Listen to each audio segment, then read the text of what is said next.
Assalamualaikum warahmatullahi wabarakatuh dan salam sejahtera.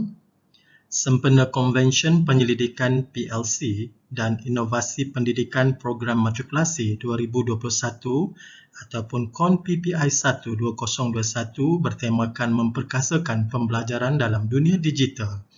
Kami dari Unit Fizik Kolej Matrikulasi Pahang mengambil ruang dan peluang berkongsi projek PLC dari kumpulan kami iaitu SPR TikTok.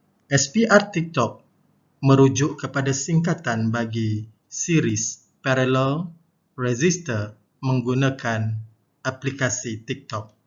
Kumpulan kami terdiri daripada Puan Norma binti Abdullah, Puan Engku Zakiah binti Engku Muda, saya sendiri Abdul Rahim bin Cik Ibrahim dan Cik Roshidayah binti Yang. Kumpulan kami memilih mod sesi perkongsian guru ataupun teacher sharing session dan menggunakan strategi show, tell and share. Sesi TSS ini dijalankan bagi kursus fizik matrikulasi semester 2 SP025 dan tajuk yang dipilih adalah Electric Current and Direct Current Circuit bagi subtopik perintang sesiri dan perintang selari. Di era revolusi industri 4.0, pelajar mengimpikan pembelajaran secara digital yang tidak lagi terhad kepada pembelajaran formal di bilik darjah. Selari dengan tema konvensyen bagi tahun 2021 iaitu memperkasakan pembelajaran dalam dunia digital, kami memilih menggunakan aplikasi TikTok dengan memberikan penekanan terhadap 3 fokus utama. Yang pertama, proses penyambungan perintang secara sesiri dan selari. Yang kedua, mengenal pasti dan membandingkan sambungan perintang sesiri dan perintang selari. Dan yang ketiga, mengira rintangan berkesan bagi perintang. Perisian lain yang digunakan adalah Google Form yang membantu kami mengumpul, memantau dan menjana hasil. Selain perisian ini, mesra pengguna dan boleh menggunakan mobile pelayar di telefon bimbit. Objektif sesi perkongsian dibahagikan kepada dua, iaitu objektif terhadap guru. Bagi objektif terhadap guru, tujuan perkongsian adalah untuk menyebar luas penggunaan video TikTok untuk mengira rintangan berkesan kepada pensyarah fizik dan membantu pensyarah menyediakan video pendek PDP yang menarik dan berkesan. Bagi objektif terhadap pelajar, pelajar dapat membezakan sambungan litar sesiri dan selari dalam subtopik perintang sesiri dan selari, dan juga pelajar dapat mengira rintangan berkesan dalam litar sesiri dan selari dengan tepat. 3 kelas telah dipilih sebagai kumpulan sasaran dan pelajar yang dipilih adalah pelajar matrikulasi program 1 tahun sesi 2020-2021 dari Kolej Matrikulasi Pahang.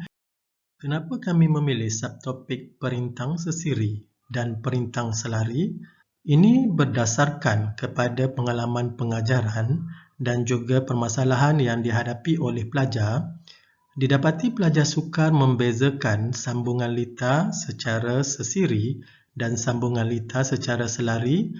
Pelajar juga sering tertukar persamaan yang perlu digunakan bagi menentukan rintangan berkesan bagi sambungan perintang secara siri dan secara selari, dan ini menyebabkan pelajar menghadapi kesukaran dalam mengira jumlah rintangan berkesan dengan tepat. Hasil daripada temu bual bersama pensyarah kanan dari Unit Fizik Kolej Matrikulasi Pahang, mereka mendapati pelajar sukar mengira rintangan berkesan yang melibatkan gabungan litar secara sesiri dan selari, dan hasil daripada temu bual bersama pelajar berikut adalah rungutan yang sering didapati oleh pelajar. Berdasarkan analisis jawapan pelajar bagi ujian pra yang telah dijalankan terhadap 3 kumpulan sasaran, didapati peratus pelajar mendapat jumlah markah 0 hingga 1 adalah tinggi. Contohnya bagi kelas 8M1 DS30, sebanyak 35% pelajar mendapat markah 0 hingga 1. Bagi kelas 1M2 DS04, didapati 42% pelajar mendapat markah 0 hingga 1 dan 45% pelajar mendapat julat markah 0 hingga 1 bagi kelas 8M1 DS29. Kumpulan kami mengadakan beberapa kali perjumpaan dalam melaksanakan projek PLC. Berikut adalah proses pelaksanaan PLC oleh kumpulan kami. Peringkat pertama adalah pelajar menjawab soalan ujian pra. Peringkat yang kedua adalah pensyarah menerangkan konsep berkaitan topik yang diajar. Peringkat yang ketiga, pensyarah menunjukkan video TikTok semasa sesi PDP yang dijalankan melalui aplikasi Google Meet.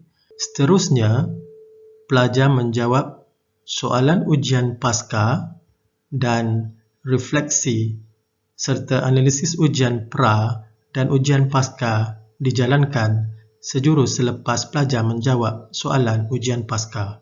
Setelah ketiga-tiga kaedah dilaksanakan, didapati berlaku peratus peningkatan pelajar yang mencapai skor 4 hingga 5, iaitu peningkatan sebanyak 44% bagi kaedah pertama, 46% kaedah kedua dan 54% kaedah yang ketiga. Hasil daripada analisis yang dijalankan juga telah berlaku penurunan peratusan pelajar yang mendapat julat markah 2 hingga 3 dan 0 hingga 1. Didapati berlaku pengurangan sebanyak 18% pelajar yang memperolehi markah 0 hingga 1 bagi kaedah pertama, 25% penurunan bagi kaedah yang kedua dan 36% bagi kaedah yang ketiga.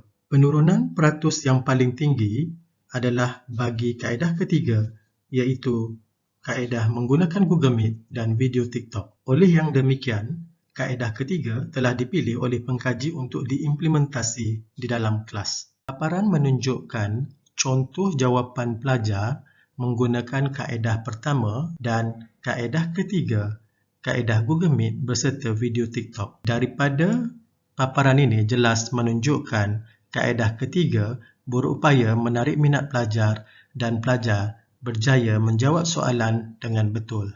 Selepas sesi pembelajaran menggunakan aplikasi TikTok dijalankan, pensyarah cuba mendapatkan maklum balas dari pelajar terhadap PDP yang telah dilaksanakan.